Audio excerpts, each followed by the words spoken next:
Welcome back to our YouTube channel. आज चाहिँ म चाहिँ आज ऋषि दाईसँग चाहिँ ऋषि दाई चाहिँ आज हाम्रो घरमा चाहिँ दिवालीको लागि भनेर चाहिँ गोर्खा घ्यालचोकदेखिबाट आउनु भएको छ। अनि म चाहिँ यहाँ भाइ छ ऋषि दाईको छोरा। हेलो, नाम के हो? रिजन अधिकारी, ऋषि अधिकारीको छोटो छोरा। अनि हामी चाहिँ अहिले तलतिर जाँदैछौँ गाइस। अब हाम्रो टोभालामा हाम्रो ड्राइभर दाई पनि देखाउँछु होइन। यता हुन्छ कस्तो पारामा यहाँको भ्यू एकदम मजाको छ, हेर्न सक्नुहुन्छ ल।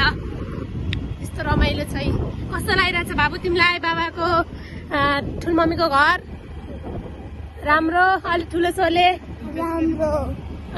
राम्रो लागिरह। अनि फर्स्ट टाइम आएको हो ल। भाइ चाहिँ आज फर्स्ट टाइम आएको रे। हाम्रो चाहिँ गेर्खु हो। अनि दाई चाहिँ यति धेरै हाम्रो निमन्त्रणालाई स्वीकारेर आउनु भएको छ होइन। अनि दाई चाहिँ अब यसो सबैतिर भ्याउनु पर्यो, सबैतिर जाँदै हुनुहुन्छ गाइस। त हेर्न सक्नुहुन्छ यहाँको भ्यू यस्तो मजाको वातावरण, यस्तो मजाको स्वच्छ हावा होइन। ल यति भन्दै ल ऋषि दाई के भन्न चाहनुहुन्छ त? गाइस त्यही हो र। अहिले चाहिँ मैले इन्ड गरेँ। बाई